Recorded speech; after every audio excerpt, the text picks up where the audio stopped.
Hi மக்களே, இன்றைக்கி vegetable rice செய்ய போகிறோம். வாங்க அதுக்கு என்னென்ன வேணும்னு பார்த்துடலாம். வெங்காயம், கொத்தமல்லி, புதினா, பச்சை மிளகாய், தக்காளி, கேரட்டு, பீன்ஸு, உருளைக்கிழங்கு, எண்ணெய். வாங்க எப்படி செய்கிறதுன்னு பார்ப்போம். வச்சுட்டு குண்டாவை வச்சுக்கலாம். போட்டுப்போம்.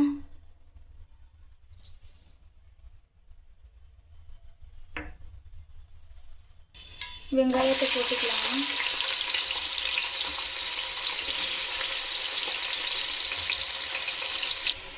வெங்காயம் வதக்கிடுச்சு. இப்போ 3 ஸ்பூன் இஞ்சி பூண்டு பேஸ்ட்டை போட்டுக்கலாம்.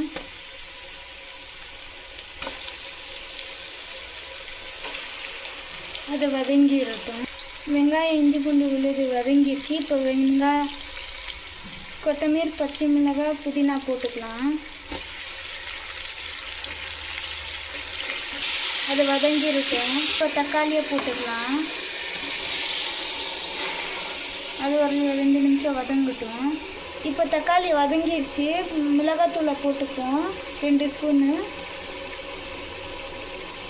இப்போ கொஞ்சம் ஃபுட் கலர் ஆட் பண்ணிப்போம். இப்போ வெஜிடபிள்ஸை போட்டுக்கலாம்.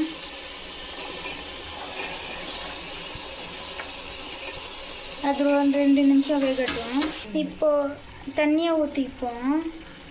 நீங்கள் 1 கப் அரிசி எடுத்தால் 2 கப்பு தண்ணி ஊற்றணும். நீங்கள் 2 கப்பு எடுத்தால் 4 கப் தண்ணி ஊற்றணும். இப்போ அது கொதி வந்தப்போ அரிசியை போட்டுப்போம்.